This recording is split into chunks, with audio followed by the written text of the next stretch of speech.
For the most part, I'd say this last section is actually the easiest part, but these first few measures are pretty hard. List brings back the jumps we saw at the beginning, but now both hands have them, and sometimes we've got to hit more than one note in each hand. And to top it all off, it's supposed to go even faster than before. I mean, come on, it's hard enough just to wave my hands that fast, even without the extra bother of trying to hit right notes. So much for List being our friend. When I was first learning this piece, I was so intimidated of this part that every time I made it here, I'd think, maybe I'll just go back and practice the first 8 pages instead. Actually, I thought, maybe I'll just go back and practice the first 10 pages, but that's just because I can't count. Anyway, don't do that. This part's actually not as bad as it seems, and with some practice, it can get to feeling pretty reliable. The technique I use here is basically the same as how I play the jumps in the opening of the piece, so I'm still pivoting at the elbow and using forearm rotation. I try to keep a fair amount of curve in my fingers, which helps with finding a precise enough hand shape to hit all the chords. I'm mostly watching my right hand, although I do try to keep an eye on my left thumb as well. But this means I'm playing most of the left hand notes without looking at them at all. Since I'm watching the right hand, it's easier to focus on that, but I find that deliberately visualizing the region of the keyboard where my left hand is playing helps me split my focus between the hands and keeps the bass notes accurate too. Since there's so much stuff going on here, I needed to find a simple way to make sure I hit all the right notes. For me, the key was in thinking about my left wrist. I'm basically moving through 4 wrist positions here. For the first half measure, my wrist is just a bit past neutral. For the next half bar, it turns a bit farther to the left.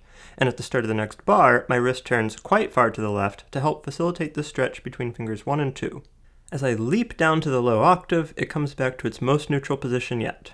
When I'm playing this passage at full tempo, I don't have time to think about every note, but I do have time to think about turning my wrist a few degrees. It's been my experience that finding a general solution like this to a technical problem is always much more reliable than trying to micromanage everything. Coming up next, we got the single hardest note in the whole piece, this low B. See what I mean? That's just too hard. Just can't be done. This note is so hard that it even gets a shout out on the Wikipedia article. We're jumping almost 3 octaves to that note. Anyway, since the left hand part suddenly has all the jumps here, I stopped watching my right hand and watched the left instead. But the right hand is actually pretty hard too. When I was first learning the piece, I kept messing this part up and I couldn't figure out why, but I finally found the culprit. It's this chord right here.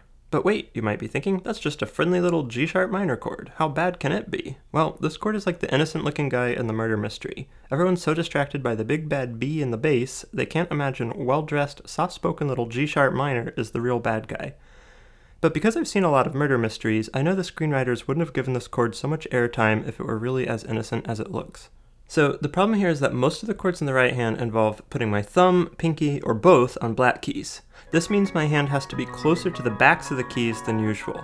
But this G-sharp minor chord fits so perfectly under my hand with all the fingers right at the front edges of the keys that at first I couldn't resist sliding my hand out to play it. But when I do that, I'm just creating way too much in and out movement to be efficient. So the solution was just not to slide my hand quite so far out to play that chord. Now we come to the octaves. First rule of octaves. I don't want to talk about octaves. But here they are, so I'll do it anyway. To be honest, I wouldn't consider myself to be great at octaves, but as far as octave passages go, these aren't so bad.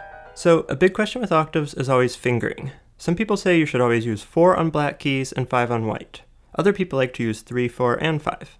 And some prefer to stick to just 5. I've gone back and forth, but these days I play almost all of my octaves with just my pinky and thumb. For small to average sized hands, I think sticking to finger 5 is usually going to be best, as it doesn't involve as much wrist adjustment as the other options. I try to play every octave with an awareness of where the line is going, so I can always be redirecting momentum from one note to the next. Since an octave is a stretched position, I try to release tension between every single octave. That's probably most noticeable here, where my hands are alternating, but the principle is the same even when the octaves are faster. For these high repeated D sharps, I like to use both fingers 5 and 4 at the same time for a little extra power, but that's totally optional, and for small hands I wouldn't recommend it. There's also always a question with octaves about whether the movement should come from the wrist or the elbow. To me, it always seems like a blend of both works best, but the exact mixture varies depending on the passage. For all these repeated octaves, I use a lot of wrist movement, but a few bars later, my wrist movements get a lot smaller and I find myself relying more on my elbow.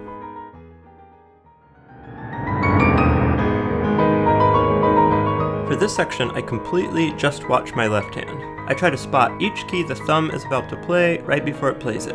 I keep the movement low and close to the keys, and I really spring off each octave on the way up to the next.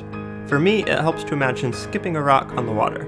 For the right hand, I mostly focus on getting the index finger into position. The right-hand octaves aren't nearly as hard as the left-hand part, but if you're not careful, the 3-note chords can be a little precarious.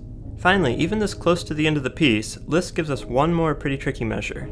It doesn't seem like it should be so hard, since it's just the same chord in 4 different octaves, but what makes it hard is that the hand shape actually has to be slightly different in each octave.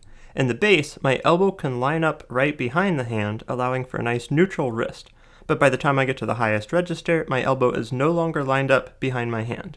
So my wrist has to turn to the left, and I get this kind of gnarly angle in my index finger as well. I find that keeping a bit of curve in my fingers and letting the pinky slide back just a little bit away from the front of the key both help with this. This measure shouldn't actually be that hard, it's just easy to miss a note or two if you're not thinking about it. Sure would be a shame to have a note-perfect run-through of the whole piece that got ruined by playing an E here instead of a D sharp. You know, just hypothetically. I could totally imagine that happening to someone.